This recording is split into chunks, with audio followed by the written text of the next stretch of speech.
Hey everybody, this is an article from the Sage Handbook of the Frankfurt School Critical Theory. It's by Lars Fischer.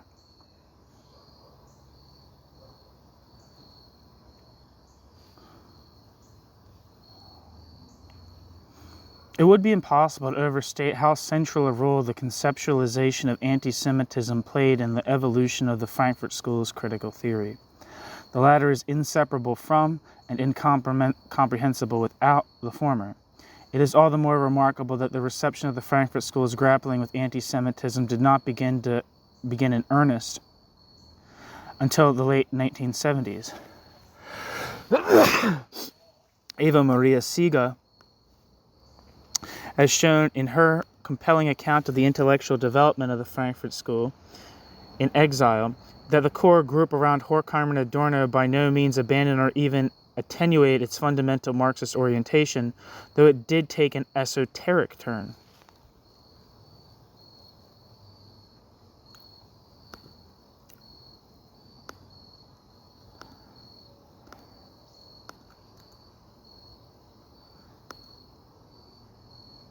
One second.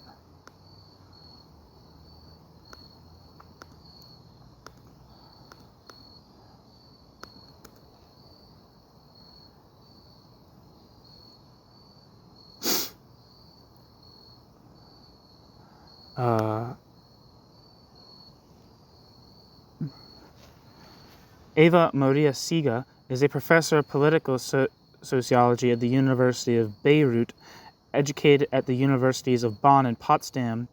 Eva Maria Siga previously held appointments at the Humboldt University in Berlin and the University of Washington in Seattle. Eva Maria Siga is the author of Antisemitismus und Gesellschaftstheorie, die Frankfurt-Schule in amerikanischen Exile, with Surkamp, 2009. That bio was from the Critical Theories of Anti-Semitism Network website, which unfortunately is down, but has a great list of people that were involved. I'm just going to reread the list. Christina Achinger, she has pieces on this channel. Werner Bonefeld has 1 million pieces on this channel. Robert Fine has 1 million pieces on this channel.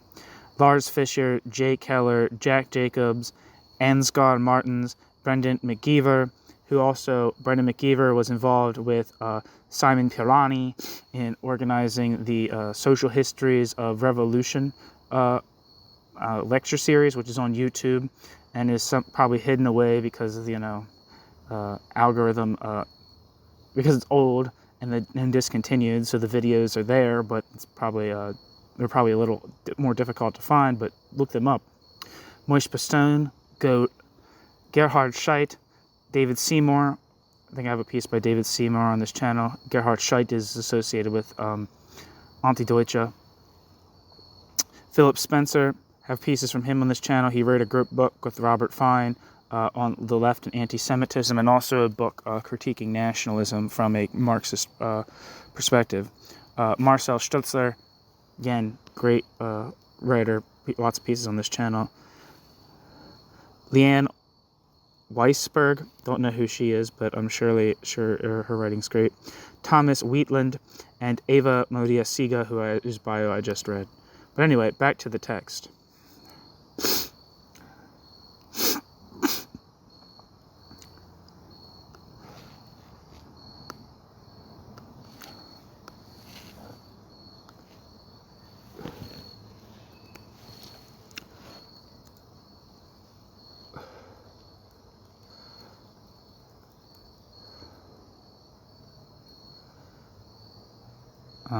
There's a footnote here.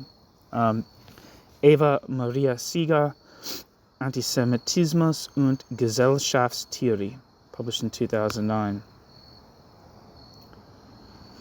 The conscious elimination of conventional Marxist terminology from the original privately circulated version of Dialectic of Enlightenment prior to its publication in 1947 reflects the esoteric turn, yet does not indicate that Horkheimer and Adorno abandoned the fundamental critique of capitalism. Footnote. See Willem van Reichen and Jan Brausen, das Verschwinden der Klassengeschichte in der Dialektik der Aufklärung, ein Kommentar zu den Textvarianten der Buchausgabe von 1947 gegenüber der Erstveröffentlichung von 1944 in Max Horkheimer Gesammelte Schriften, Volume 5. Anyway, back to end footnote. As Moishe Pistone and Barbara Brick have pointed out, quote, the frequently described shift of critical theory from the analysis of political economy to a critique of instrumental reason does not ... signify that the theorists of the Frankfurt School abandoned the former in favor of the latter.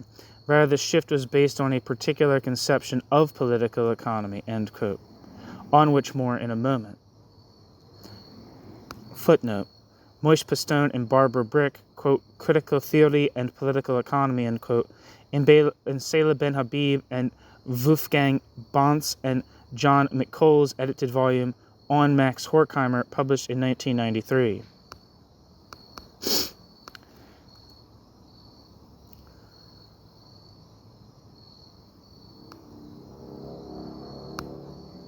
Back to the text. End footnote. It was initially Adorno who alerted his colleagues to the crucial heuristic significance of anti-Semitism. Quote, I am gradually finding, not least under the influence of the latest news from Germany, end quote, Adorno wrote to Horkheimer on the 5th of August 1940, roughly a year before the Nazi regime decided to go ahead with the genocide, quote, that I just cannot stop thinking about the fate of the Jews. It often seems to me that everything we were accustomed to seeing in terms of the proletariat has been concentrated today with horrendous force upon the Jews. No matter what happens to the research project, I ask myself whether we should not say what we want to say in connection with the Jews, who now represent the counterpoint to the concentration of power. End quote, Adorno.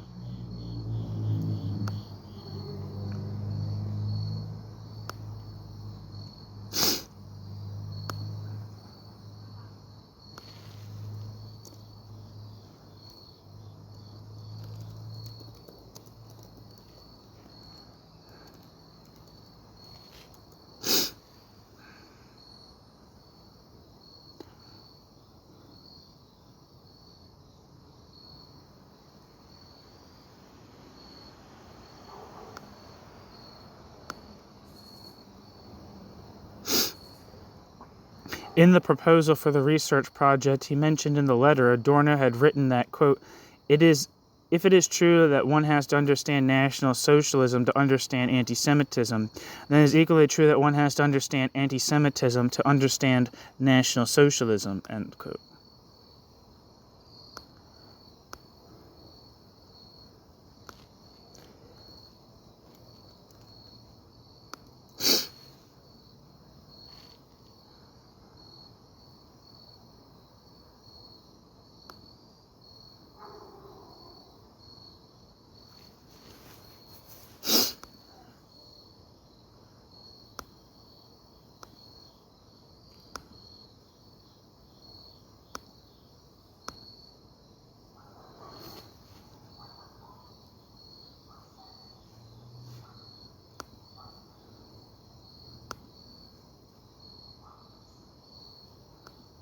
Sorry, I just wanted to copy that quote down. This was an obvious reference to Horkheimer's The Jews in Europe of 1939, which began with the words, quote, whoever wants to explain anti-Semitism must speak of National Socialism, end quote.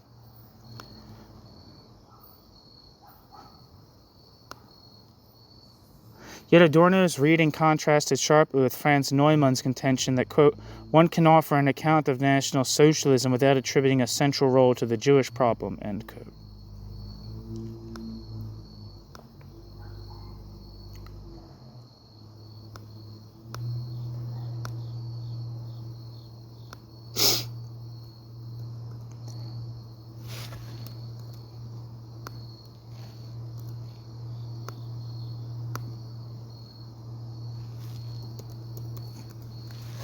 1 second.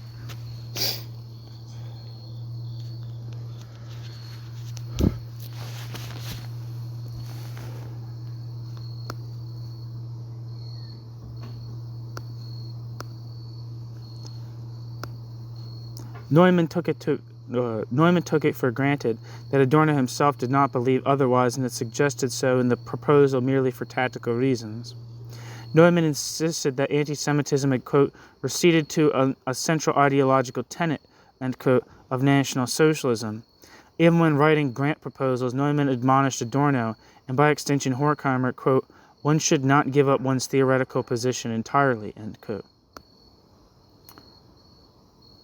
Franz Neumann. This disagreement on the significance and meaning of anti-Semitism can be mapped neatly onto the controversy between Neumann, Gerland, and Horkheimer on the one hand, and Pollack, Horkheimer, and Adorno on the other, regarding their respective characterizations of contemporaneous capitalism.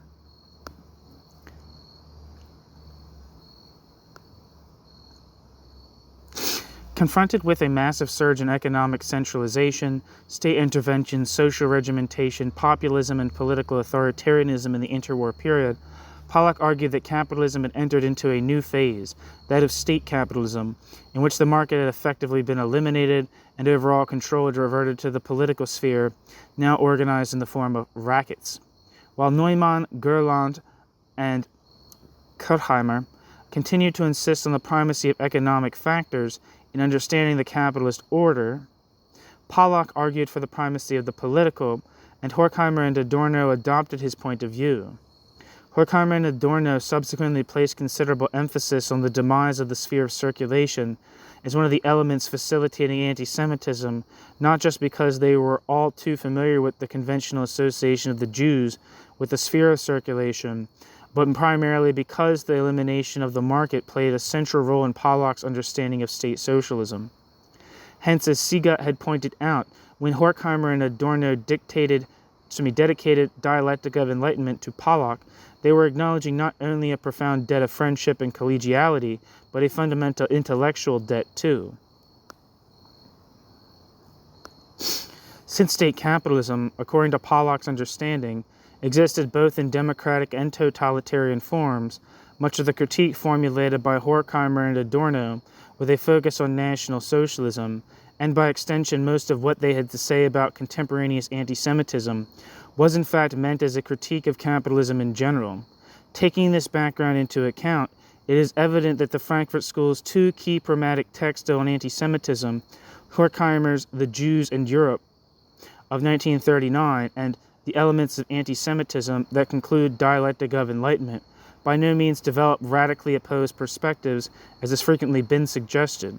Rather, quote, the Jews in Europe, end quote, for all the Jews in Europe's flaws and infelicities, was a stepping stone towards the rather more multifaceted and complex stance developed in the Elements of Anti-Semitism. And a number of thoughts first formulated in The Jews in Europe recur in The Elements. To be sure, Adorno's insistence that henceforth, quote, what we want to say, end quote, could best be said, quote, in connection with the Jews rather than, quote, in terms of the proletariat, end quote, does signify a particular acuity and prescience vis-a-vis the threat faced by European Jewry, and would have made little sense had it not been for that threat. I would argue, though, and I should state in the interest of full disclosure, that I have changed my mind on this, that Adorno's plea did not amount to a radical sea change.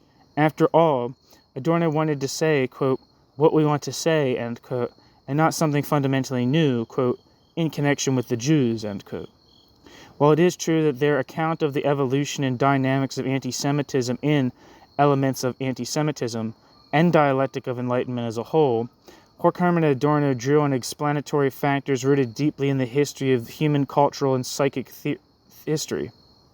Their account was neither ahistorical, nor did Horkheimer and Adorno conceive of anti-Semitism or instrumental reason as unchanging transhistorical phenomena. There may be much to criticize about the ways in which Horkheimer and Adorno mediated between long-term continuities, and the specificity of individual historical contexts, but they were clearly aware of the need to do so and sought to meet this challenge. The point bears emphasizing, since any critique of capitalism must obviously be based on factors specific to capitalism and to capitalism only. However, it need by no means be based only on factors specific to capitalism either. As Pistone and Brick have pointed out, Pollock and Adorno and Horkheimer with Pollock seem to have paid insufficient attention to the sphere of production rather than that of circulation, and consequently treated labor as a trans-historical category. Yet far from this signaling a departure from the Marxist critique of capitalism, they were, in so doing, in fact hostage to, quote, a traditional understanding of Marx's critique of political economy, end quote. Pistone and Brick, Critical Theory. Horkheimer and Adorno's reasoning in Dialectic of Enlightenment, then, was by no means ahistorical or naively transhistorical. Indeed, one of the great strengths of the account of anti-Semitism they offered in the, quote, elements of anti-Semitism, end quote, lies in the fact that they viewed its historical evolution and the crystallization of various explanatory factors as an essentially cumulative process. Rather than assuming that various historical forms of anti-Jewish sentiment or practice had simply been superseded and displaced, or that the diverse explanatory factors were mutually exclusive, Horkheimer and Adorno treated them all as having been transcended in the Hegelian sense of aufgehoben.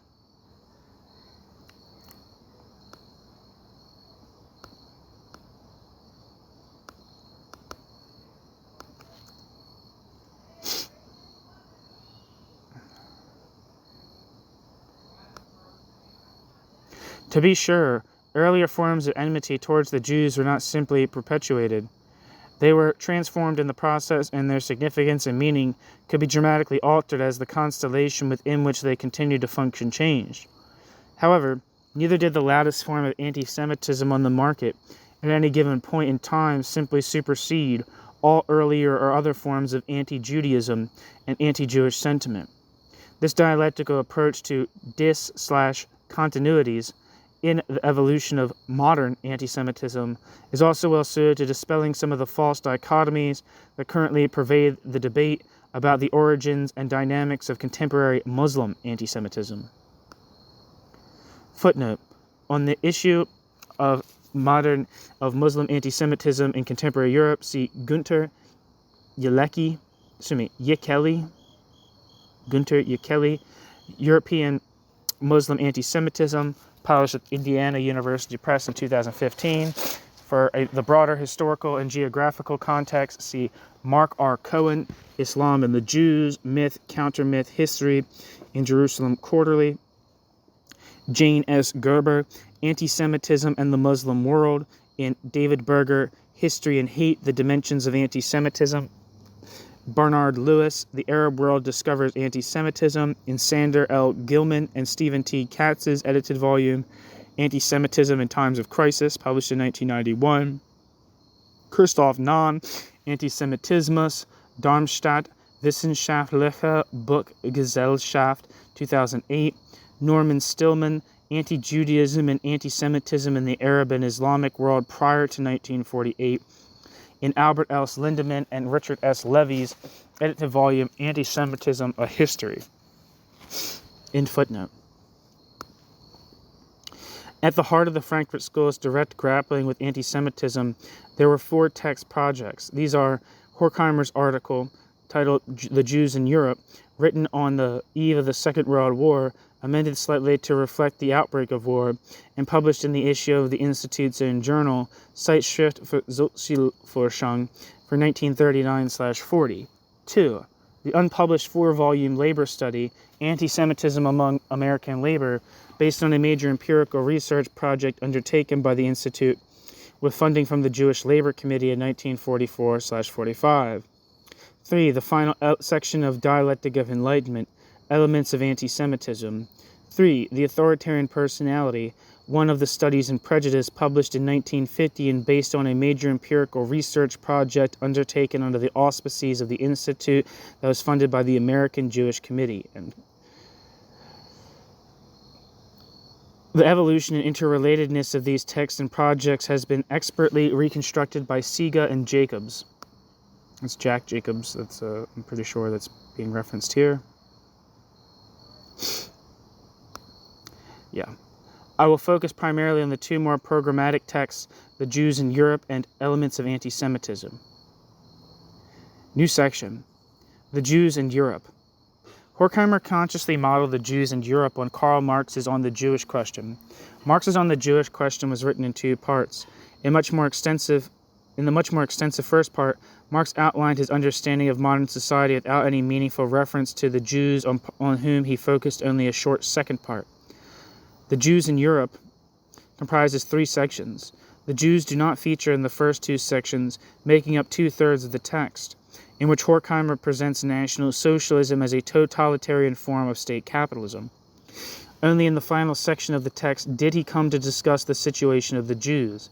Clearly, Horkheimer was emulating Marx's attempt to present the question of what the status of Jews should be in society as one integral to the constitution of society as a whole.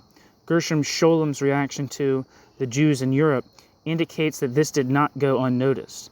It is not enough to take up Marx's essay on the Jewish question, which was already very weak and lopsided a century ago, once again in today's words, end quote. He wrote, commenting explicitly on Horkheimer's essay to Adorno on the 15th of April, 1940.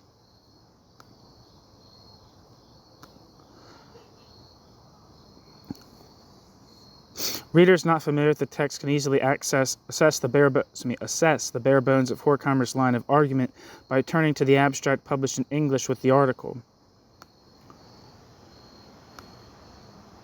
Given the first two sections focus on a general analysis of National Socialism, most readers are likely to be rather surprised when those readers arrive at the third section, which begins with the words, quote, "That is how it is with the Jews," end quote. Unless, of course, they are familiar with Marx's On the Jewish Question, in which case they will recognize the logic. The Jews who did then appear in the third part of Horkheimer's essay were Jews too desperate or deluded to comprehend that their current ostracization was a logical consequence of the same fundamental rationality that had previously facilitated their emancipation. Just as their emancipation resulted not from abstract principles or goodwill, but from the restructuring of society as a whole, dictated by the economic necessities of emerging capitalism, so it has the current transformation from liberal to state capitalism that rendered them obsolete and thus made them an ideal scapegoat. As Gerhard Scheidt has pointed out,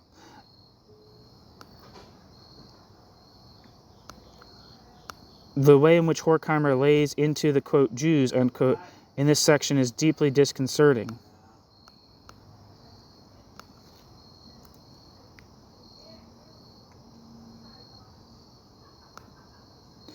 I'm going to go to the Wikipedia on Gerhard Scheidt real quick.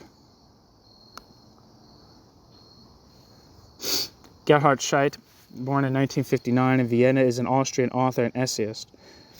Life and work. After studying music, Scheidt studied theater studies, German studies, philosophy, and music in Vienna and Berlin. Gerhard Scheidt is taught at several universities in Austria and lives as a freelance author and essayist in Vienna. Gerhard Scheidt's research initially focused on the history of drama and musical drama, as well as anti-Semitism in literature and music theory. Since the mid-1990s, Gerhard Scheidt has been studying a critical theory of constitutionalism and international law. Based on Theodor W. Adorno, Max Horkheimer, and Franz Neumann, Gerhard Scheidt considers Marx's critique of political economy and Freudian psychoanalysis to be prerequisites for socially critical analysis. Gerhard Scheidt places particular emphasis on the concept of the racket. In the 1990s, Gerhard Scheidt published regularly in the magazine Konkret and later on in the anti-German magazine Bahamas and the website Café Critique, among others. In 2012, Gerhard Scheidt founded the Journal for Ideology Criticism, Sans Phrase, together with Manfred Dahlmann, which focuses more on the criticism of existentialism and is published by the Freiburg and Vienna K-Era publishing houses, which is like one of one of the big like anti-Deutsche publishing houses. It also publishes a lot of people from like the libertarian communist tradition. So it has like, I think it has books by like Emma Goldman, Paul Maddock. You get the idea. Scheidt edited several volumes of the works of the writer Jean Amory, published by Klett Cotta. In 2016, Gerhard Scheidt received the Theodor Kremer Prize together with Stefan Horvath.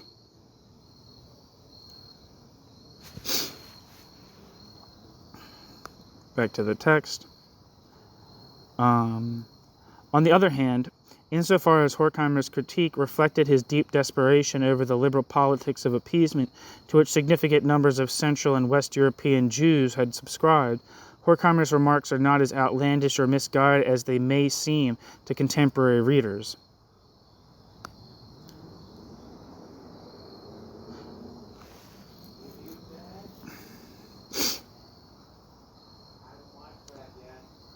Footnote. See Gerhard Scheidt, Horkheimer's The Jews in Europe Revisited, in Lars Fischer's edited volume Dialectic of Enlightenment Turn 70, New Perspectives on Critical Theory and Antisemitism.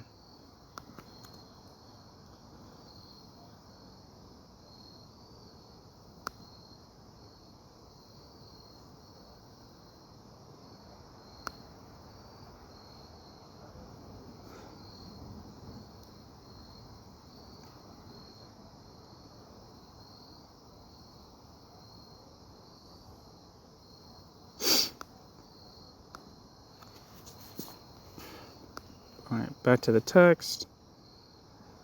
End footnote. Where Horkheimer was definitely wide of the mark was in his inference that anti-Semitism was a feature of fascism on the rise that would become obsolete once it was firmly established. Horkheimer argued that its purpose was propagandistic.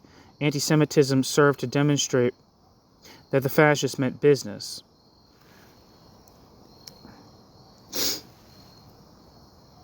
Now that National Socialism was secure in Germany, National Socialism's anti-Semitism played principally to populations susceptible to fascism in other countries. Quote, the elimination of anti-Semitism is identical with the struggle against the authoritarian state, end quote, Horkheimer concluded.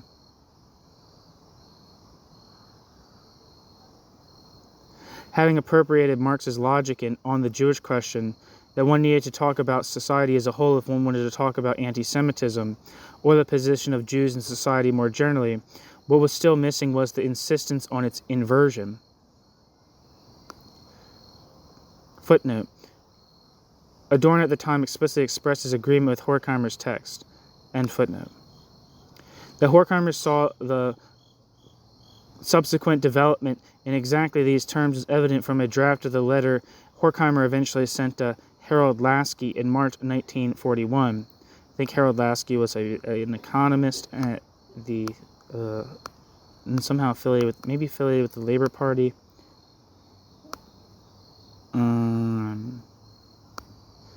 Yeah, Wikipedia says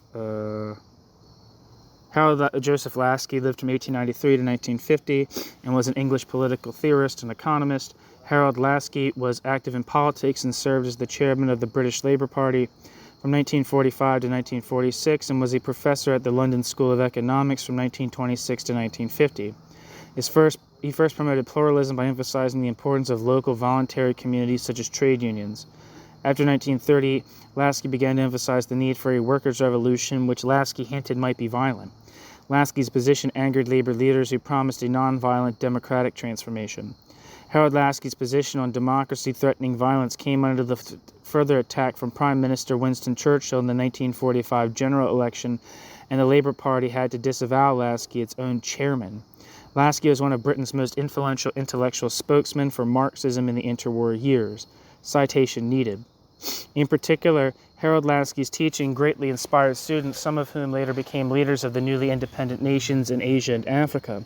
Harold Lasky was perhaps the most prominent intellectual in the Labour Party, especially for those on the far left who shared his trust and hope in Joseph Stalin's Soviet Union.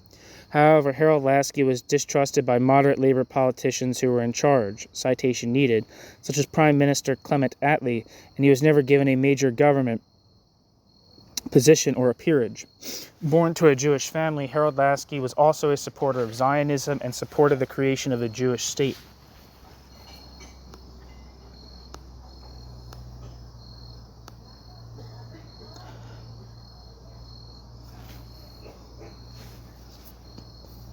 Back to the text. It contains what is probably the most widely quoted formula by Horkheimer on this matter. Quote, as true as it is that one can understand anti-Semitism only from our society, as true it appears to me to become that by now society itself can be properly understood only through anti-Semitism. End quote. Horkheimer.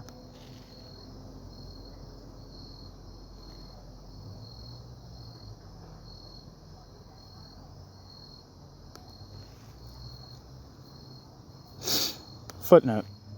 Jack Jacobs, Frankfurt School, page 186, has pointed to the fact that this passage, widely quoted from Rolf Wiggerhaus, Die Frankfurter Schule, Rolf Wiggerhaus wrote like the big intellectual history of the Frankfurt School, is not in fact contained in the letter eventually sent to Laski on the 10th of March 1941. I am grateful to Rolf Wiggerhaus for clarifying that the passage in fact comes from a draft email communication 24th of November and 5th of December 2016, and to Matthias Yen of the Horkheimer Archive in Frankfurt, who helped identify the draft and sent me a copy, email communications 28th of November and 5th of December 2016. In the event, Horkheimer and his colleagues obviously decided not to mention their anti-Semitism project to Laski after all, given that they were already asking him to comment on another research proposal, Cultural Aspects of National Socialism. End footnote.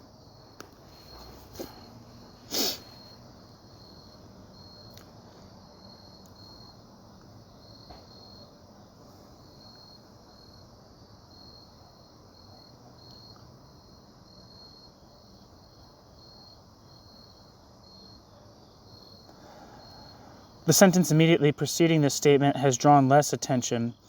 Quote, it appears to me as if the old instruments would no longer suffice, end quote. Horkheimer wrote, quote, not even that treaty, bracket, treatise, and bracket, zur Judenfrage, on the Jewish question.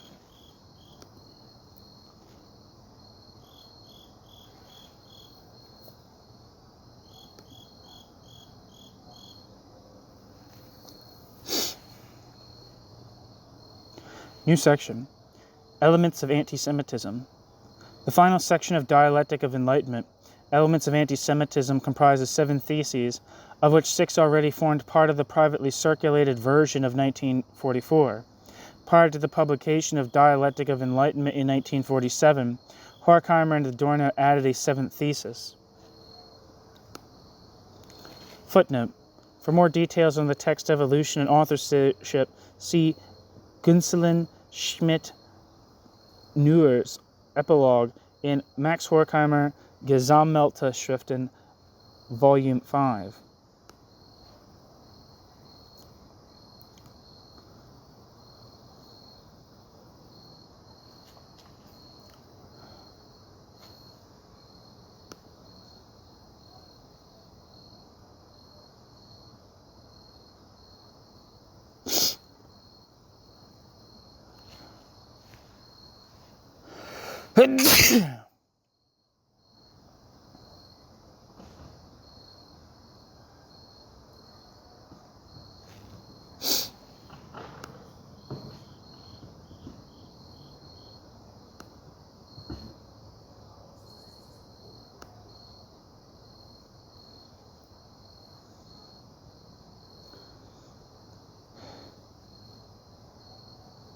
Where am I? Sorry, end footnote.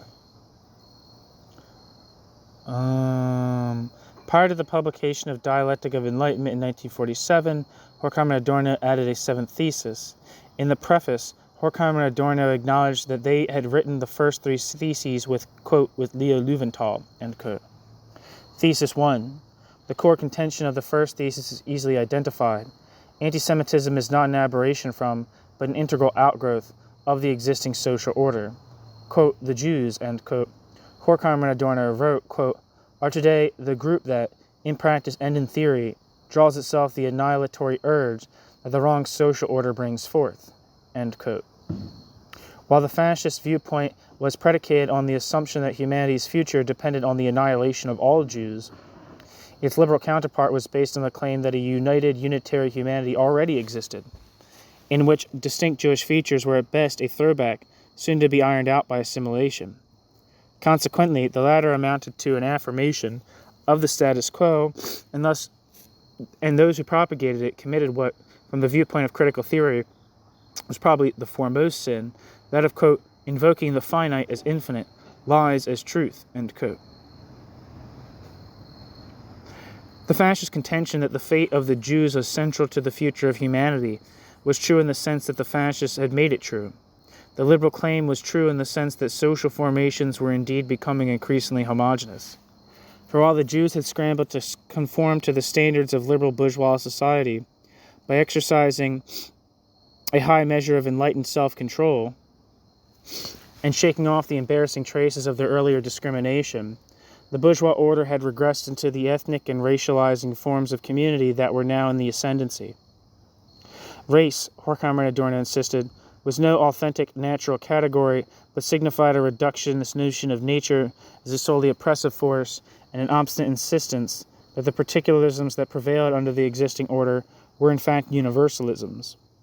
Consequently, quote, the liberal Jews now find themselves at the receiving end of the social harmony to which they aspired, end quote, albeit, quote, in the form of the Volksgemeinschaft, end quote. Horkheimer and Adorno noted acerbically,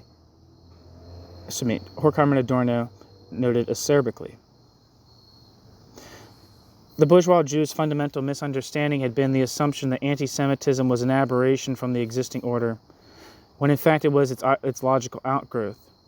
Yet, quote, the persecution of the Jews, like persecution in general, is inseparable from that social order, end quote. Thesis 2. In the second thesis, Horkheimer and Adorno took recourse to Freud's Culture and its Discontents as an interpretive device and is portrayed anti-Semitism as a means consciously deployed by the powers that be to channel discontent in a way that did not endanger the existing system.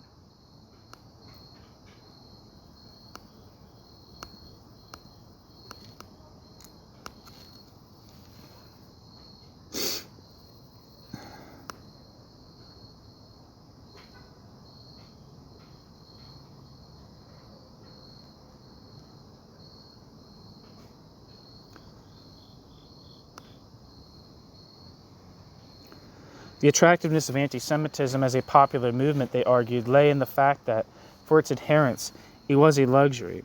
To be sure, there had been some pretense that the expropriation of the Jews could benefit the non-Jewish population materially, but no one genuinely believed this. The actual benefit derived from anti-Semitism lay in the fact that anti-Semitism signaled an affirmation of the individual's rage and destructive urge by the collective. Anti-Semitism was a luxury because it created a realm in which, for once, individuals were not expected to subordinate their sentiments and desires to considerations of purpose and utility. To the many, it was attractive but rather precisely because it was ultimately ground and senseless.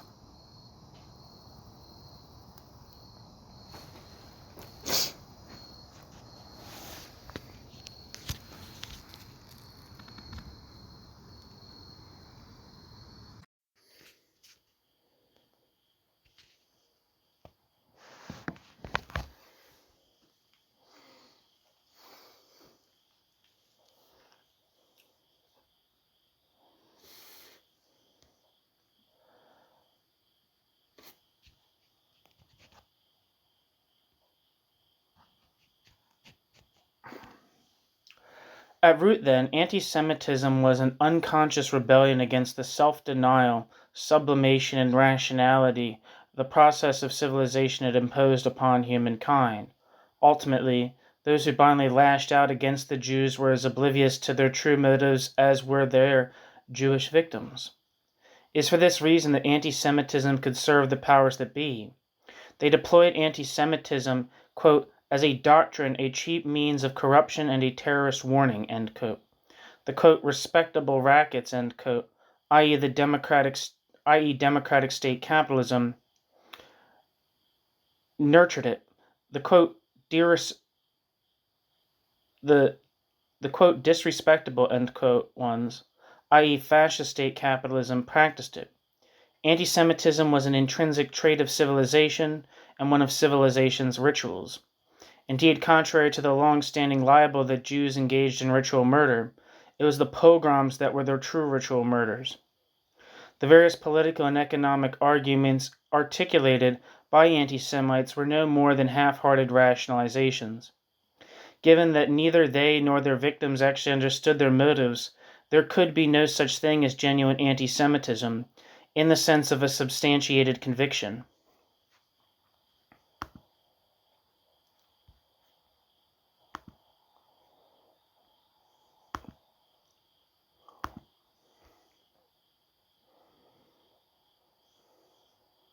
Footnote.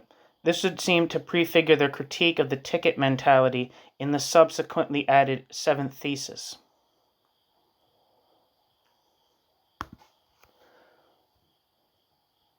End footnote.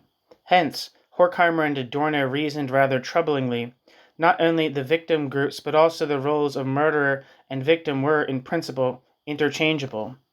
All that was required for a group to be suitable as a victim group was that that group stood out in some way and that group was defenseless. Quote, the adults for whom baying for Jewish blood has become second nature are just as clueless, end quote, as to the reasons for doing so, quote, as the youth expected to spill it, end quote. The powers that be, however, who commissioned the anti-Semitism and who did know why, quote, neither hate the Jews nor do they love their fellow followers, end quote. The latter, whose pursuit of their economic and sexual interests was curtailed by the ruling order, could at least give free rein to their hatred of the Jews. Given that this hatred was in fact displaced, it obviously could never soothe the itch that was actually making them act out and was therefore potentially boundless.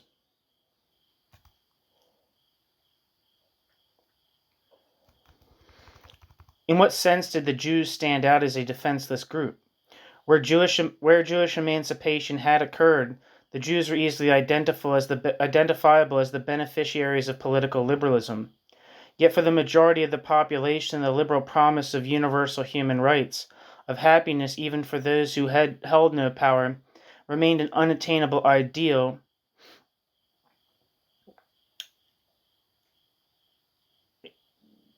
and it struck them as a lie and a mockery. Forced to forego the benefits of the liberal promise themselves, they turned on those who did benefit from it. Indeed, wherever they saw a flicker of any of the hopes, desires, and urges they were forced to suppress in themselves, they increasingly felt the need to annihilate that flicker. Thesis 3. In the third thesis, Horkheimer and Adorno discussed the issue of the Jews' association with the sphere of circulation and its relevance in explaining bourgeois anti-Semitism.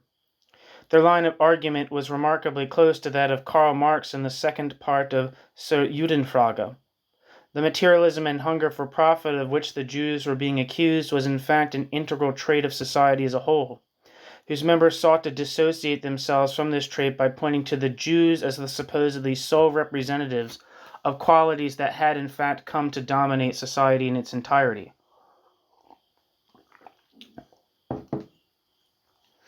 This was not just a propaganda trick. Rather, the Jews had genuinely been placed in a position that made them the visible representatives of capitalist exploitation. Workers were directly confronted with their exploitation not when they received their wages, but when they found out how little they could get for those wages, not, in other words, in their dealings with their employers, but when they came face to face with the shopkeepers. It was they who acted as the, quote, bailiff of the system as a whole and took on the odium, end quote, of capitalism pars pro toto. Let's see if anything comes up for this.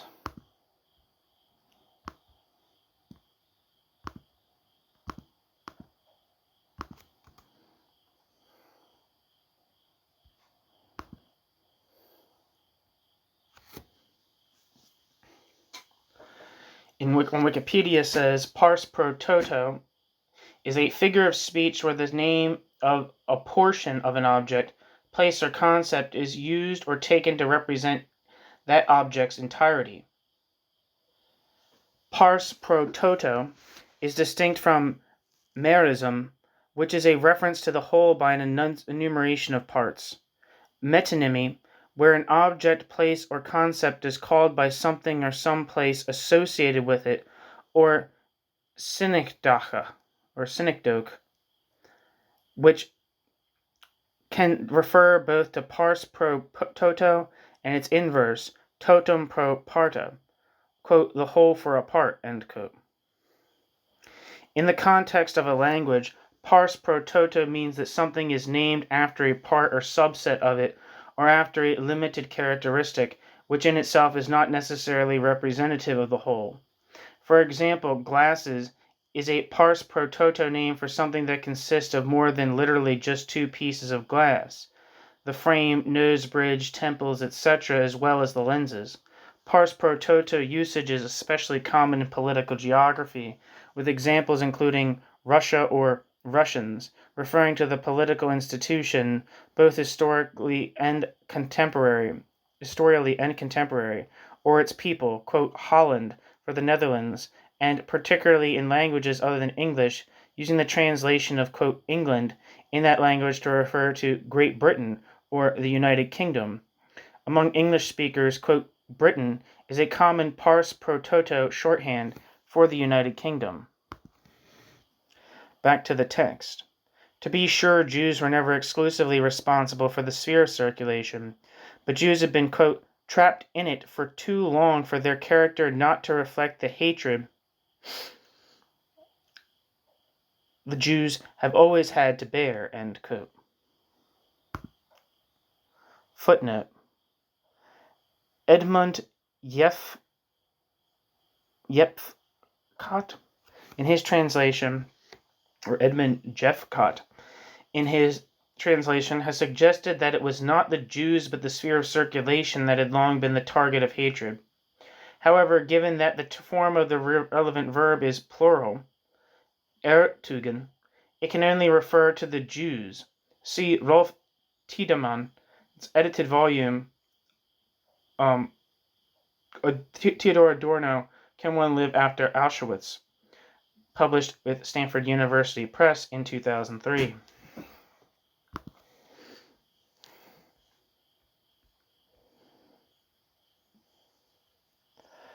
Thus far, Horkheimer and Adorno stayed within the frame of reference outlined in the previous thesis.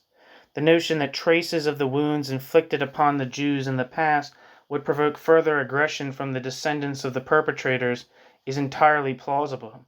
Yet their line of argument then began to stray disconcertingly towards an actual, rather than ascribed or projected, identification of the Jews with the sphere of circulation. Quote, the Jews were colonizers of progress, end quote. They continued, quote, they carried capitalist forms of existence from country to country and attracted the hatred of those who had to bear the cost of progress. Due to the economic progress that is now their undoing, the Jews have always been a thorn in the side of artisans and peasants whose status capitalism hollowed out, end quote. In truth, they had always continued to be court Jews, even in the age of emancipation, protected by the powers that be only when it served the powers that be's purposes. The legal equality they had supposedly gained was never more than a privilege that could be, and now was being, revoked again. The transformation to state capitalism rendered the sphere of circulation obsolete. Hence the Jews now fell prey to the very progress whose pioneer they had been for so long. Horkheimer and Adorno did not succeed in formulating this thesis in a genuinely coherent manner. In this respect, too, the parallels to Zur Judenfrage are apparent. Like Marx, Horkheimer and Adorno blur the line between a critique of the way in which certain traits are commonly identified as supposedly Jewish and participation in that very practice. And Horkheimer and Adorno, too, seem to be too invested in the latter, a participation in the practice of the identifying of certain traits as supposedly Jewish, to leave the reader feeling entirely comfortable. By way of a rationalization, one might perhaps suggest that these difficulties arose because Horkheimer and Adorno failed to draw a clear enough distinction between historical reasons that explain why the Jews were considered a suitable foil for anti-Semitic projections on the one hand, and the contemporary content of those projections on the other. Yet this rationalization alone cannot fully explain away Horkheimer and Adorno's relapse behind their own previously articulated insights into the projective nature of anti-Semitism. Thesis 4. In the fourth thesis, Horkheimer and Adorno turned to the dis/continuities between Christian anti-Judaism and modern anti-Semitism, a contentious issue among scholars of anti-Semitism to this day. Footnote. See Lars Fischer, Antisemitism, in Matthew Jeffries' edited volume, Ashgate Research Companion to Imperial Germany, published in 2015. End footnote. Given their understanding of the historical evolution of anti-Semitism as a cumulative process, Horkheimer and Adorno were able to offer a more differentiated analysis of this issue than most of their peers, and indeed than much of the relevant scholarship since. Horkheimer and Adorno proceed in two steps, explaining first why religious tradition, perhaps counterintuitively, was still relevant, and then identifying what they considered the principal cause of the anti-Jewish animus within that tradition. As they pointed out, organized political anti-Semitism, for the most part, had expressly sought to shift the emphasis away from the religious to national and racial distinctions between Jews and non-Jews. This, they argued, simply reflected the decreasing influence of religion in society. Quote, criticizing the Jews for being obdurate non-believers no longer set the masses in motion, end quote. They wrote. It is noteworthy, then, that Horkheimer and Adorno's reasoning regarding the continued influence of Christian anti-Judaism was developed not in opposition to, but against the backdrop of the assumptions about secularization widely accepted until the 1980s. Horkheimer and Adorno suggested that the argument needed to be turned from its head onto the argument's feet. The anti-Semitic ideologues protested too much, indicating just how deeply religious tradition was in fact still ingrained in the anti-Semitic ideologues' ideology. Far from simply being left behind, religion had been transformed into society's, quote, cultural heritage, end quote, and the, quote, alliance between enlightenment and power, end quote. In other words, it's turned from a dialectical and critical to a functional and affirmative force, made society oblivious to the true roots of this cultural heritage. The yearning and discipleship previously realized in the religious sphere now found its outlet in the political sphere and directly benefited fascism, not only by helping to create fascism's blindly obedient followers, but also insofar as the only content of Christianity that survived this transformation was rabid hatred of non-believers. Horkheimer and Adorno then moved on to draw the following distinction between biblical Judaism and Christianity. Understood as a deity capable of subordinating nature, the Jewish God was necessarily abstract and distant. His ineffable power and magnificence was comforting and frightening in equal measure, and the contrast between humankind and God remained absolute, much as God's covenant with the people of Israel and the messianic promise served to mitigate it. Jews, individually and collectively, were expected to lead their lives in accordance with their religious laws, but insofar as the Jewish God was both omnipotent and just, the issue of salvation clearly lay exclusively in God's hands, and as such remained uncertain. Christianity, by contrast, with its trope of God becoming man in Jesus Christ, had diminished the distinction between God and humankind, suggesting that his majesty was dwarfed by his love for humankind, thus leading to idolatry as the boundaries between the status quo in the world and the promised world to come became blurred. Consequently, mainstream Christianity had come to promise salvation in the world to come to those who followed its prescriptions in this life without actually being able to vouch for the fact that the promise would be kept. Only the, quote, paradox Christians, from Pascal to Lessing and Kierkegaard to Barth, end quote, had faced up to this lack of certitude and placed it at the heart of their theology. This had made them both radical and tolerant, yet they were the exception. The rule was that Christians therefore depended on the temporal destitution of those who denied that human beings could foresee their salvation with certainty, i.e. the Jews, to reassure themselves of that very certainty.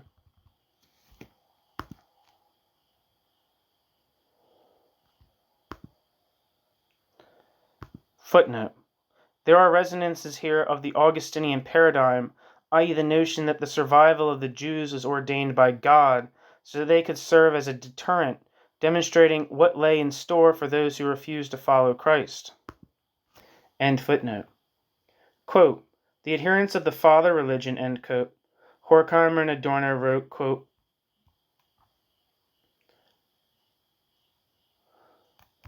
are hated by,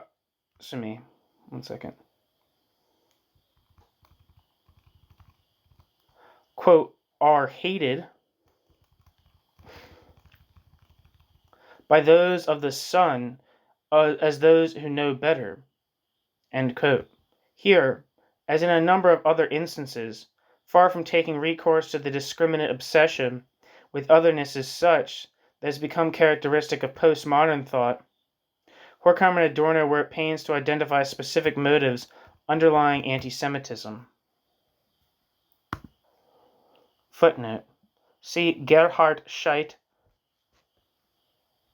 Quellbarer Leib, page 28.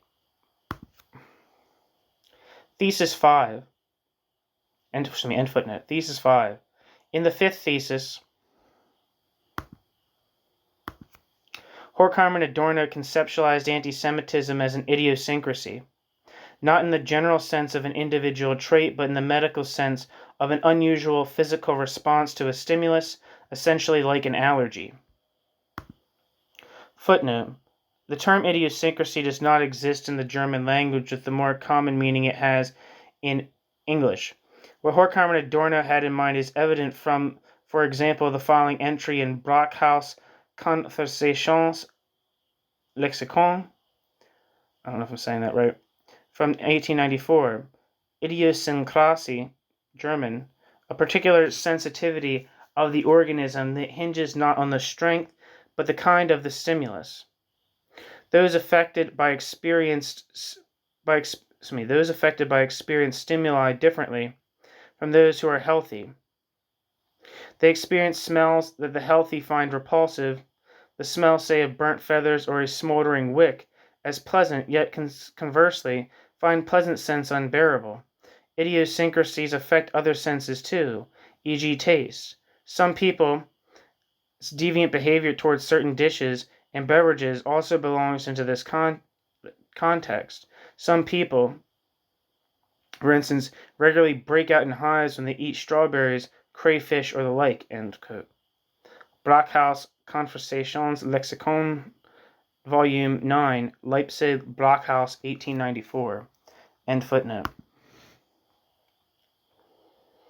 The, quote, emancipation of society from antisemitism, end quote, clearly an allusion to Marx's call for society's emancipation from its Jewishness, i.e. those qualities commonly attributed to the Jews that were in fact characteristic of society in general, depended on the ability to reflect critically on the actual causes of this spontaneous negative reaction to Jews. Horkheimer and Adorno argued that this idiosyncrasy was ultimately rooted in the repression of primeval forms of mimesis. By this they meant the sort of spontaneous physical response to danger, not being able to move, the hairs on the back of one's neck standing on one end, etc., of which an individual was not fully in command. Originally,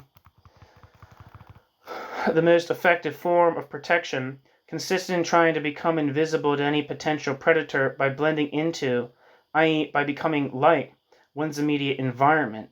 Yet the process of civilization had required humankind to develop and internalize such a degree of rational self-control that spontaneous mimesis was now considered anathema.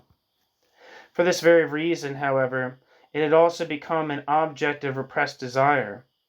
Consequently, in those who were desperately trying to conform and felt all others should do so too, any indication of deviation from the generally expected levels of sensible self-control, any sentiments or forms of behavior that did not conform entirely to the utilitarian rationality of the existing order, aroused both repulsion and envy,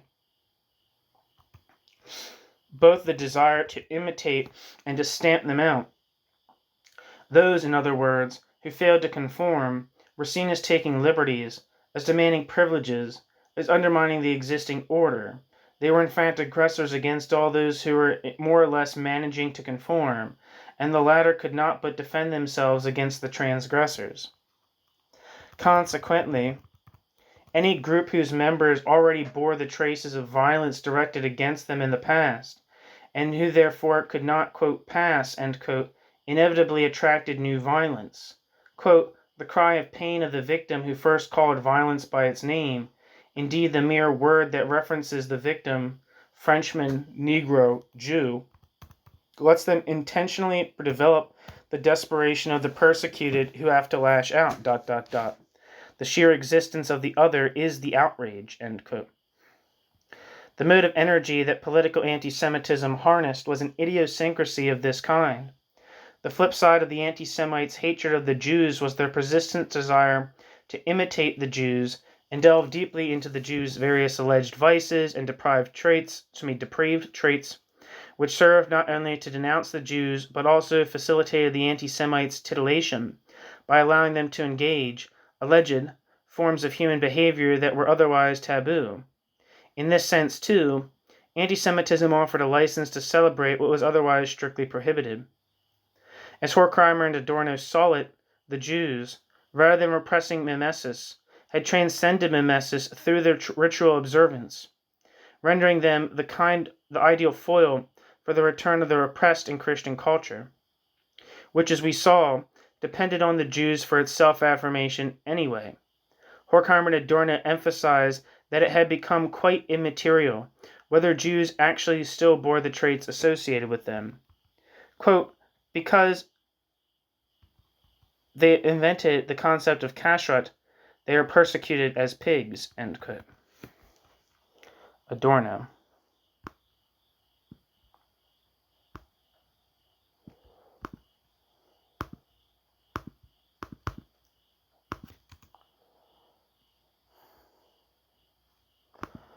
According to kashrut, or kashrut, I don't know how to say it, is a set of dietary laws dealing with the foods the Jewish people are permitted to eat and how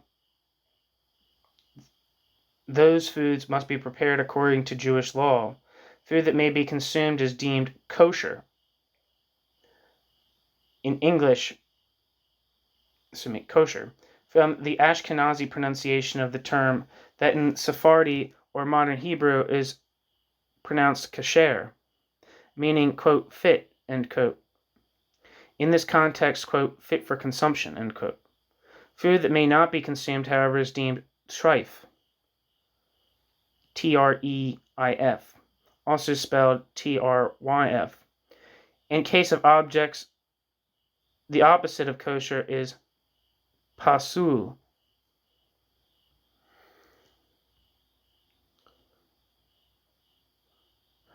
Although the details of the laws of kashrut are numerous and complex, they rest on a few basic principles. Only certain types of mammals, birds, and fishing meeting specific criteria are kosher. The consumption of the flesh of any animal that, too, do not meet these criteria, such as pork, frogs, and shellfish, is forbidden except for locusts, which are the only kosher invertebrate.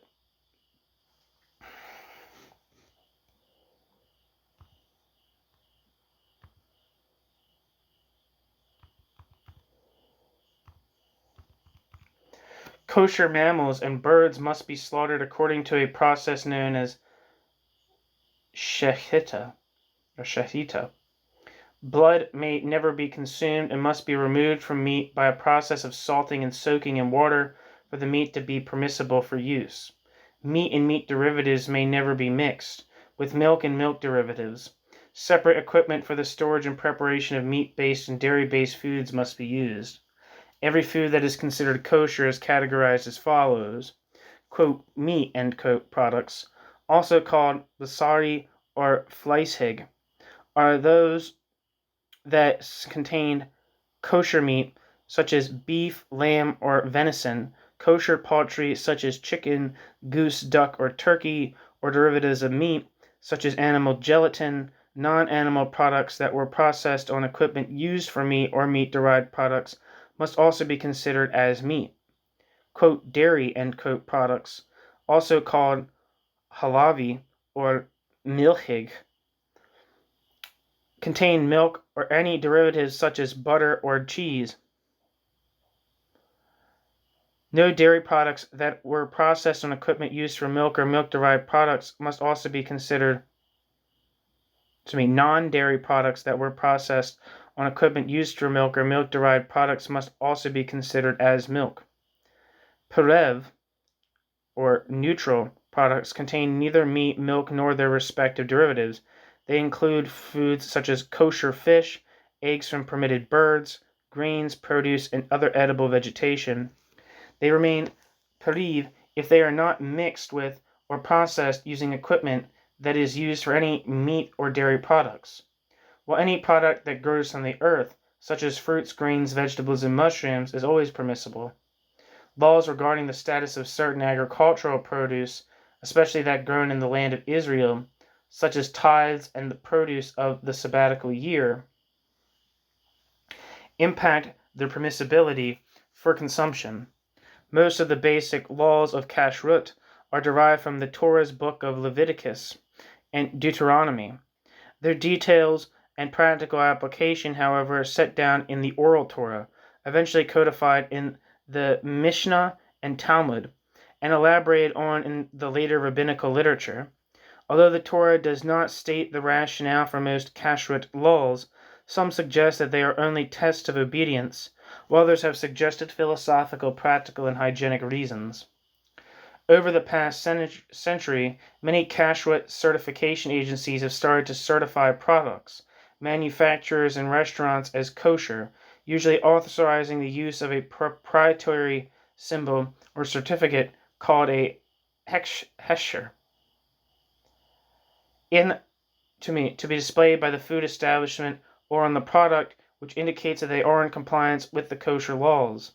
The labeling is useful for many people, including those whose religions expect adherence to a similar set of dietary laws, people with allergies to dairy foods, or vegans, who use the various kosher designations to determine whether a food contains meat or dairy-derived ingredients.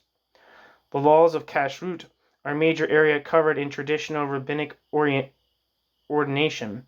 See Yeshiva, section Jewish law, and Semikah, varieties of ordination. Numerous scholarly and popular works exist on these topics, covering both practice and theory. Back to the text. There's an obvious parallel here to Sartre's reason in the first part of his Anti-Semite and Jew, written after the liberation of Majdanek, and first published in December 1945, that, quote, if the Jew did not exist, the anti-Semite would invent him, end quote, Sartre.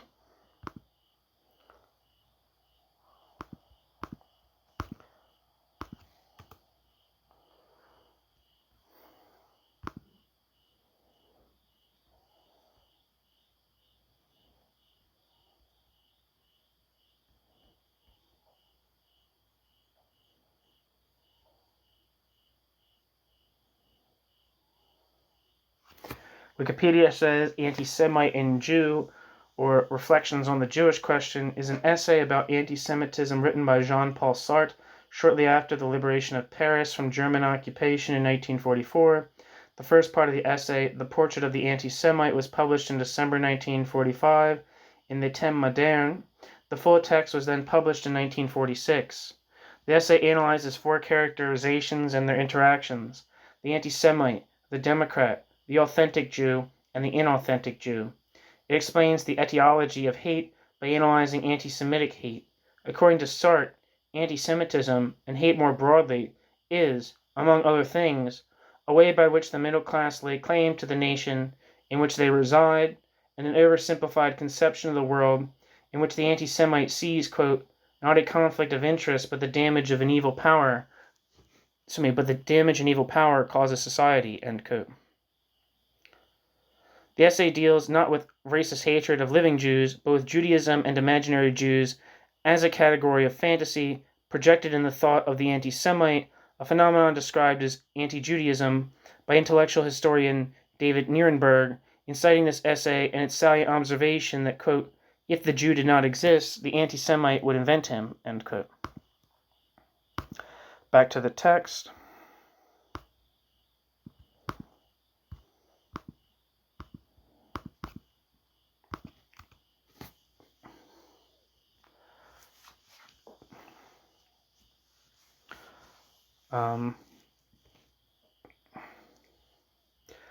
Majdanek concentration camp, this is Wikipedia says, Majdanek, or Lublin, was a Nazi concentration and extermination camp built and operated by the SS on the outskirts of the city of Lublin during the German occupation of Poland in World War II. Majdanek had several gas chambers, 2 wooden gallows, and some 227 structures in all, placing it among the largest of the Nazi concentration camps. Although initially intended for forced labor rather than extermination, Majdanek was used to murder people on an industrial scale during Operation Reinhardt. The German planned to murder all Polish Jews within their own occupied homeland. In Operation 1st of October 1941 to the 22nd of July 1944, it was captured nearly intact. The rapid advance of the Soviet Red Army during Operation Bagration prevented the SS from destroying most of its infrastructure, and Deputy Camp Commandant Anton Thames failed to remove the most incriminating evidence of war crimes. The camp was nicknamed Majdanek, quote, Little Maidan, end quote, in 1941 by local residents, as it was adjacent to the Lublin ghetto of Maidan Tatarsky. Nazi documents initially described the site as a prisoner of war camp of the Waffen-SS, based on how it was funded and operated. It was renamed by the Reichssecurity Main Office as Konzentrationslager Lublin on April 9, 1943, but the local Polish name remained more popular. After Majdanek's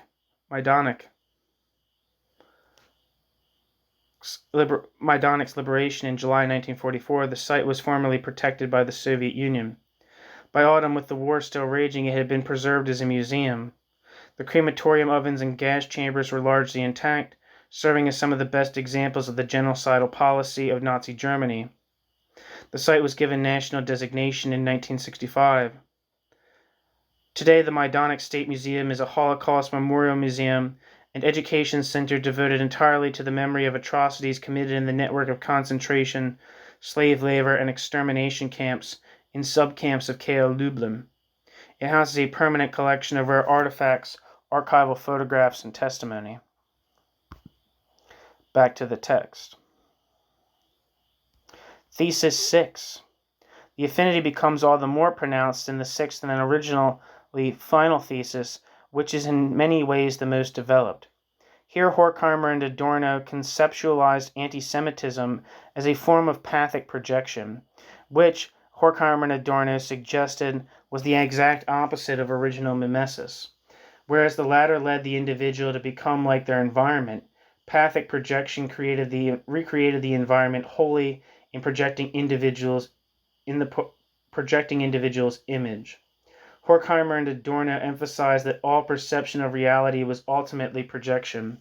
Following Kant, they argued that all perception is inherently already interpretation. In other words, our perceptions of the reality we encounter are fundamentally shaped by our attempt to make sense of that reality.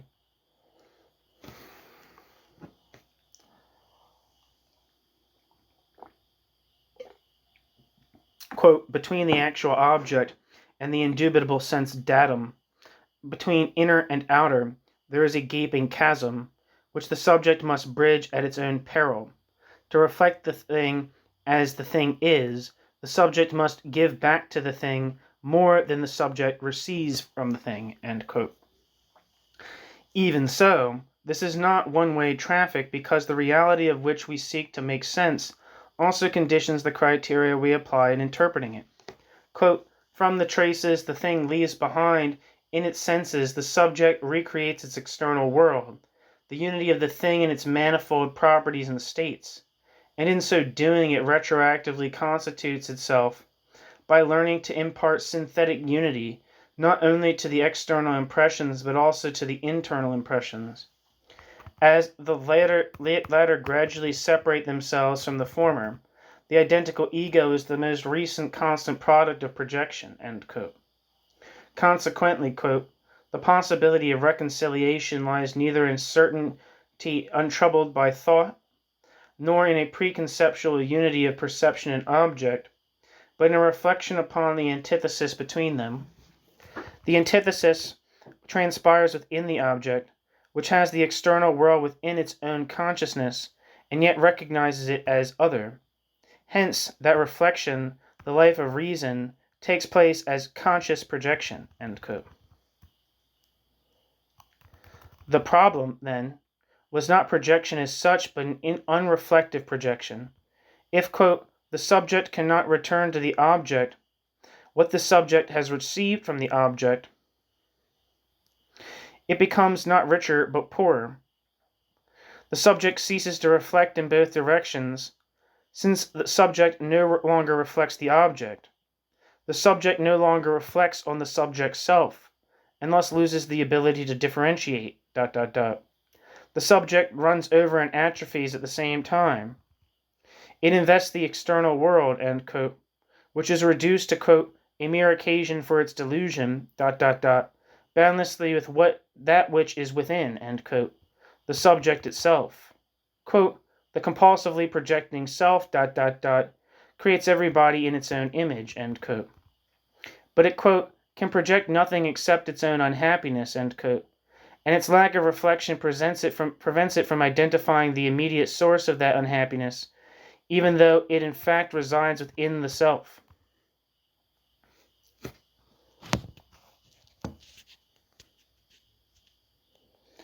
Horkheimer and Adorno explicitly sought to underpin their concept of pathic projection with specific psychoanalytic tropes. This attempt seems rather hapless, though, given that it abounds in troubling ways with women who, quote, adore the unwavering paranoid man, end quote. Homosexuality is a means of, quote, assimilating one's conscious emotional life to that of a small girl, end quote. Quote, repressing sodomites, end quote, and, quote, pent-up homosexual aggression, end quote.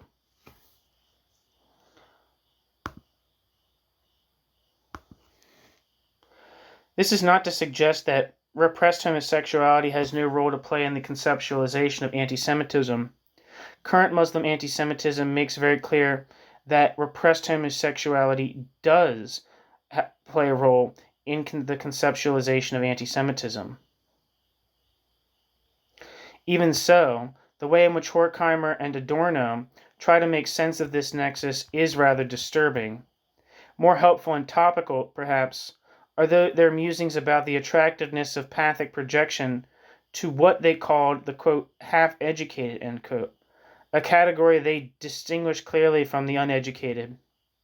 The half-educated, they explained, hypostasized their partial knowledge as complete knowledge in a desperate and violent attempt to give meaning to a world that made their existence meaningless, and they railed against intellectual pursuits and experiences from which they were excluded, laying society's responsibility for their exclusion at the feet not of society, but of those who were able to participate.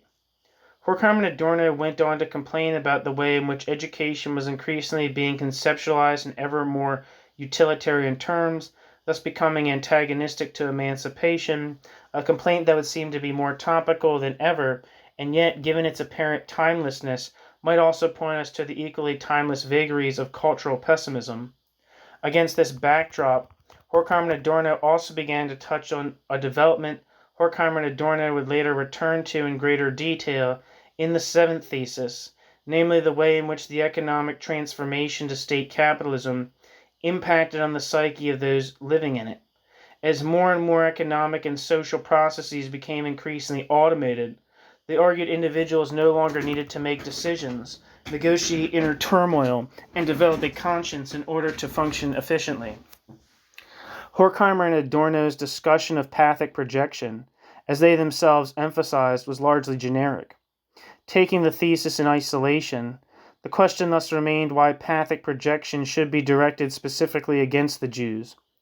Given that this was the sixth thesis, one can make the perfectly reasonable argument that this particular issue had been covered several times already and did not need to be discussed again.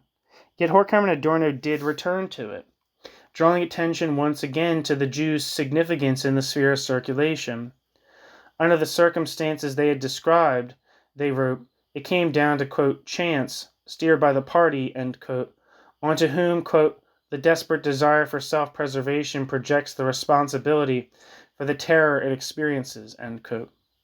Quote, regardless of what the Jews may actually be like, their image, as something obsolete, bears the traits that totalitarian domination cannot but consider its moral enemy. Happiness without power, reward without work, a homeland without frontiers, religion without myth, end quote.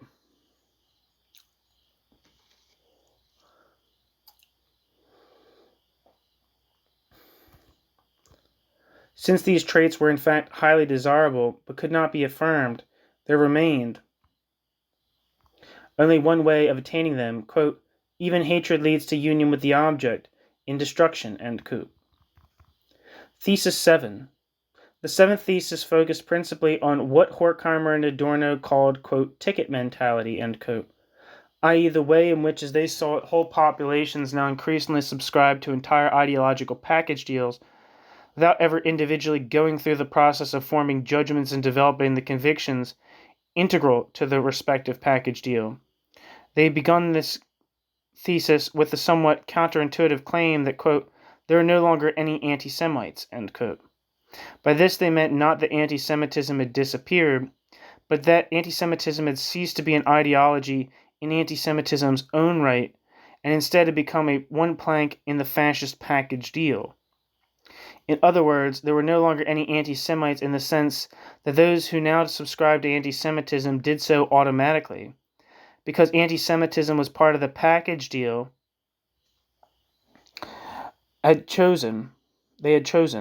Their anti-Semitism was in no way based on any sort of involvement with actual Jews or individual thought processes. Quote, alongside the crushing of the trades unions and the crusade against Bolshevism, end quote, they wrote, anyone inclined to, quote, give fascism a chance also subscribes to a reckoning with the Jews, end quote. Yet not only the ticket mentality among fascists, any form of ticket mentality, also among the supporters of progressive causes, was harmful, Horkheimer and Adorno insisted. To their mind, the automation of ideological orientations was part and parcel of the transformation to state capitalism and the cultural industry that emerged with it. And industrial production became serial and dependent on the persistently identical reproduction of one particular stereotype, as it were, so did people's attempts to make sense of the world. Where previously some level of individuation had been necessary for both workers and entrepreneurs to play their respective roles, in the age of universal planning and automation, the process by which individuals had previously developed a personal conscience and sense of responsibility appeared simply as an obstacle to efficiency and a waste of time. All that was now required was that individuals readily slot into the appropriate ideological package deal and subscribe to the judgments it implied without actually engaging in any sort of active judging or choice. They likened Freud's notion of the human psyche, with its complex interaction between the conscious and the unconscious, between id ego and superego, to the private enterprises characteristic of liberal capitalism prior to its recent transformation. Both were now becoming redundant. Drawing their idea to its logical consequence, Horkheimer and Adorno arrived at the rather paradoxical conclusion that ticket mentality does not become anti-Semitic merely when the ticket is anti-Semitic, but any form of ticket mentality is anti-Semitic, end quote. Indeed, the specificity of anti-Semitism was largely lost in this thesis. As we saw, it had increasingly dawned on Horkheimer and Adorno that it was quite irrelevant whether actual Jews really displayed any of the characteristics of the anti-Semites attributed to them. As they now noted, anti-Semitism had shown its potential to be just as successful in areas without Jews as it was in areas with dense Jewish settlement. Indeed, the extreme demonization of the Jews by the Nazis had taken place only after they had in fact already been economically obsolete. Yet, with this, they returned to the trope that tied anti-Semitism to attitudes towards the sphere of circulation, which they again proceeded to generalize. Quote, the administration of totalitarian states that exterminates obsolete sections of the population, end quote, they explained, quote, is merely the executioner who carries out economic sentences long since past, end quote. Footnote, for, quote, executioner, end quote, Horkheimer and Adorno used the antiquated term Nachrichter. It might actually be Nachrichter. The more common term would have been Scharfrichter. Its first syllable reinforced the sense of a temporal gap between the passing of the sentence and its execution. Nach equals after. At the same time, it also had the additional connotation of military, quote, messenger, end quote. End footnote. Evidently, then, the Jews were perfectly interchangeable as a target, and the hatred directed towards Jews within certain ideological package deals could easily be redirected towards other groups. This very interchangeability, they concluded, offered indubitable hope that anti-Semitism would come to an end. Their reasoning at this point seems rather perfunctory and carries little conviction. If I understand it correctly, their line of argument is twofold. As fully automated functioning crowds out all forms of active experience and all encounters with reality, it will also render inaccessible whatever ostensible compensations the existing order may have to offer to those it subjugates. Consequently, as the ticket mentality comes to encompass all walks of life, the groundlessness of its automated reasoning will become so intense, so palpable that anyone who has not lost the ability to think altogether will see truth reflected ex negativo, the enormity of its absurdity. New section, Perspectives. The section, Elements of Antisemitism, is a complex, demanding, intentionally fragmentary, and genuinely unfinished text. The Elements of Antisemitism is also intensely stimulating and richly rewards repeated reading. I pointed to a number of tensions and ambivalences in the text. It seems highly likely that some of these were unintentional and resulted from the unfinished character of the text. Other tensions, however, Horkheimer and Adorno would surely have considered inevitable. Only if there were a complete identity between concepts and the phenomena concepts are designed to reflect would it be possible to come up with a set of theses genuinely capable of neatly combining all conceivable elements of anti-Semitism in an entirely coherent fashion. Yet Horkheimer and Adorno's critique of instrumental reason hinged precisely on the insistence that concepts and the reality concepts sought to account for diverged, and that it was in the recognition of this divergence that the potential for subversion resides. Consequently, it is in some ways quite perverse to want to offer a short, apodictic summary of the core assumptions expressed in the elements of anti-Semitism. So, bridging the quote, gaping chasm, between the actual object and the indubitable sense datum, end quote, at my own peril, I would argue that in elements of anti-Semitism, tensions and ambivalences in the text notwithstanding, Horkheimer and Adorno established a number of basic criteria for any critical understanding of anti-Semitism. Among them are, in no particular order, the following closely related assumptions. Assumption 1. The critical analysis of anti-Semitism is an indispensable heuristic device for any meaningful critique of capitalism. The critical analysis of anti-Semitism therefore has to focus both on the anti-Jewish thrust and the universal implications of anti-Semitism, and cannot be satisfied with an exploration of one to the detriment of the other. The text of Elements of Anti-Semitism bears witness to the difficulties and tensions this creates. Assumption 2. Anti-Semitism is a product of, not an aberration from, the values prevalent in capitalist societies. 3. Anti-Semitism is not primarily a matter of personal attitudes towards Jews, but fundamentally a social and socially mediated phenomenon. 4. Anti-Semitism is woven into the deep structure of civilization, in the sense in which Freud used the term, and not for all its manipulative potential, a random impulse that can be summoned at will. Assumption 5. Anti-Semitism in any given context needs to be understood as springing from a confluence of long-term continuities and short-term discontinuities. The precise dynamics of that confluence are specific to the individual context. 6. Anti-Semitism is not simply a reflection of universal and arbitrary desire to engage in othering in any given context, but in any given context draws on specific anti-Jewish as well as other more generic negative impulses. Assumption 7. Anti-Semitism cannot be subsumed as a form of racism. The findings in the section of the labor study that compares anti-Semitism and racism indicate, quote, a difference in the texture of prejudice, end quote.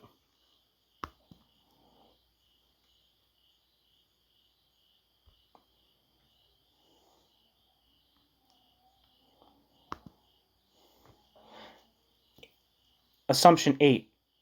Anti-Semitism does not reflect actual Jewish, non-Jewish interaction or even requires the presence of actual Jews. 9. The critical analysis of anti-Semitism depends fundamentally on the ability to distinguish reflective from pathic projection.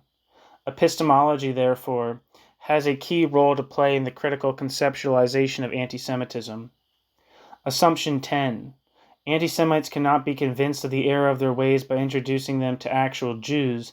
The so-called contact hypothesis, in other words, is a fallacy. The last 2 points deserve particular attention. Traditional Marxism to this day has no epistemological grounding to speak of, and its adherents have generally been content with the self-evidently illogical assumption that what one can see must be real. When Lukács, displaying extraordinary genius in reconstructing Marx's move beyond Hegel, without knowing most of the relevant sources that have since come to light, valiantly sought to provide it with one, he was promptly forced to retract it. While it is true that blatant material immiseration can be spotted easily, the fetishes on which the capitalist order hinges would, by definition, not fulfill those fetishes' functions if those fetishes could be spotted with the naked eye. Without putting too fine a point on it, the notion of a direct reflection of reality in human perception would suggest that anybody who only meets nice Jews could never become an anti-Semite, while somebody who meets only unpleasant Jews would be justified in being one, and it would be quite incapable of explaining what happens to people who meet both nice and unpleasant Jews, let alone how people who never meet Jews can be anti-Semites. Siga has suggested that Horkheimer and Adorno's concept of pathic projection was inspired not least by J.F. Brown's work on the topic. Footnote. No footnote.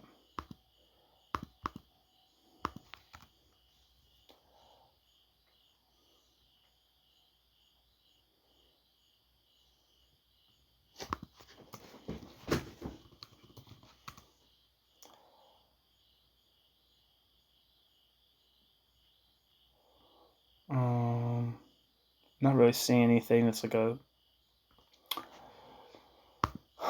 biography of J.F. Brown on Google. But it seems like he's a psychologist of some kind. This is an entirely plausible suggestion that underscores her account of the broadening of the Frankfurt School's horizons in exile and deepens our understanding of Horkheimer and Adorno's intellectual development in the United States. Even so, they expressly referenced Kant in their discussion of reflective and pathic projection, which is all the more remarkable, given that Kant is subjected to harsh criticism earlier on in Dialectic of Enlightenment and elsewhere in their writings. In short, the epistemological underpinning of the quote elements is fundamentally rooted in the legacy of German idealism, which is surely remarkable for a Marxist project. Reading the elements, or Adorno's contribution to the authoritarian personality, many readers are likely to be surprised by how strongly many of Horkheimer's and Adorno's observations still resonate, given that these texts were written some 70 years ago. Even so is the age. It is inevitable that productive appropriations of the texts that view them as more than simply historical will hinge less on their phenomenological observations and more on their conceptual and epistemological underpinnings. Much recent research on the Frankfurt School's grappling with antisemitism, while in exile, was focused especially on the intricate nexus between their philosophical reflections on the one hand and the major empirical research projects undertaken under their auspices on the other. This line of inquiry has been immensely rewarding. Sega's endeavor in particular to establish long-term continuities and discontinuities between their empirical research projects ranging from the final years of the Weimar Republic to the post-war group experiment back in Germany, understood as a long line of, quote, pilot studies, end quote, has added enormous depth to the debate. Yet this perspective also raises a number of new questions that point in the direction of a more thorough exploration of the epistemology of the Frankfurt School's grappling with anti-Semitism. Horkheimer and Adorno's model of pathic projection also has important implications for possible anti-Semitic strategies.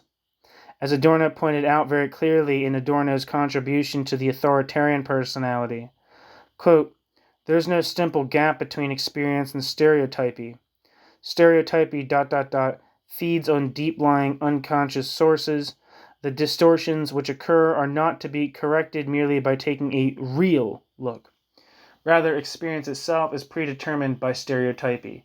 The persons whose interviews on minority issues have just been discussed share one decisive trait. Even if brought together with minority group members as different from the stereotype as possible, they perceive them through the glasses of stereotypy. ... Optimism with regard to the hygienic effects of personal contacts should be discarded. One cannot, quote, correct, end quote, stereotypy by experience. He has to reconstitute the capacity for having experiences in order to prevent the growth of ideas which are malignant in the most literal clinical sense, end quote. Adorno. Footnote, Adorno, Prejudice in the Interview Material, in Idemetal's edited volume, Authoritarian Personality. End footnote.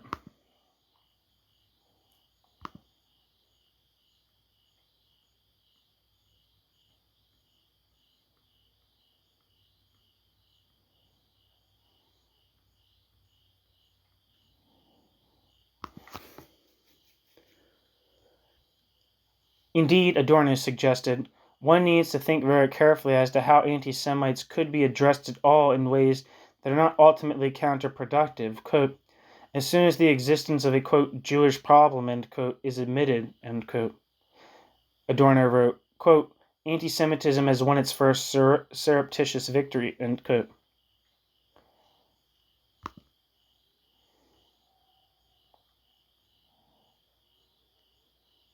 Adorno. To the extent that current anti-Zionism is de facto, for the most part, anti-Semitic, these are considerations that are well worth taking seriously in attempts to combat anti-Zionism and the BDS campaign. Footnote. For the background here, see Mir Litvak and Esther Webman, Israel and Antisemitism, in Albert S. Lindemann and Richard S. Levy's edited volume, Antisemitism, A History, published with Oxford University Press, 2010. See Non, N-O-N-N, Antisemitismus, 110 to 112. Joel S. Fishman, quote, The BDS Message of Anti-Zionism, Antisemitism, and Incitement to Discrimination, end quote, in Israel Studies. Ira M. Sheskin and Ethan Felsen, quote, Is the boycott, divestment, and sanctions movement tainted by anti-Semitism?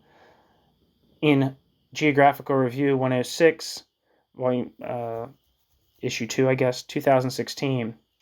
Derek J. Penslar, Antisemitism and Anti-Zionism, A Historical Approach. In Richard, Penslar, Derek J. Penslar, Michael R. Morris, and Yanis Gross-Steins, edited volume, Contemporary Anti-Semitism, Canada and the World, published in 2005. For an interesting discussion of the attitudes of members of the Frankfurt School towards Israel, see Jacobs, Frankfurt School, Chapter 3. End footnote. Implicitly, the distinction between reflective and empathic projection also underpins Moishe Pistone's Anti-Semitism and National Socialism, which has been, and continues to be, the foundational text for some of the most productive critical conceptualizations of anti-Semitism in the traditions of the Frankfurt School since the late 1970s. Footnote. See Fischer's article, A Difference in the Texture of Prejudice, Werner Bonefeld, Critical Theory and the Critique of Political Economy on Subversion and Negative Reason. End footnote. Pistone characterized anti-Semitism as a fetish based on the assumption that those aspects of capitalism perceived as being negative and alienating are not innate to capitalism but extraneous to capitalism, and that they represent a contamination of what would otherwise be a wholly benign form of capitalism, a contamination brought about by the Jews. Pistone thus built on Horkheimer and Adorno's discussion of the conventional juxtaposition of productive and exploitative capital and fleshed it out, mapping it onto those between perception of use and commodity value, and between aspects of capitalism experienced as concrete and abstract. Pistone interpreted the Shoah as the ultimate rebellion against the tyranny of abstraction and commodity value. Unmasked as the personification of this tyranny, the Jews were first dispossessed of anything of use value, from their possessions to their hair, and then even having been reduced to, quote, shadows, ciphers, numbered abstractions, end quote, annihilated. Footnote. See Moishe Pistone, Anti-Semitism and National Socialism, and Anson Rabenbach and Jack Zipes' edited volume, Germans and Jews Since the Holocaust, published in 1986. End footnote. One might add that many had their gold teeth removed even after that. Another ultimately epistemological issue raised by Pistone and Brick concerns the locus of critique within Horkheimer and Adorno's reckoning with state capitalism and instrumental reason, quote, the disjunction of concept and reality, end quote, that forms the potential locus of subversion in Horkheimer and Adorno's conceptualization of post-liberal capitalism, Pistone and Brick argue, quote, hovers mysteriously above its object, end quote. It fails, in other words, to identify a, quote, self-generating, quote, non-identity, end quote, intrinsic, end quote, to capitalism's, quote, forms of social relations that do not constitute a stable unitary whole, end quote. per stone and brick, critical theory. Closely related is the problematic of individual responsibility for sentiments characterized as flowing from necessary false consciousness or socially pervasive fetishes. I suspect that these questions could be approached in a rather more differentiated and productive manner by integrating psychoanalytic concepts more fully into the argument.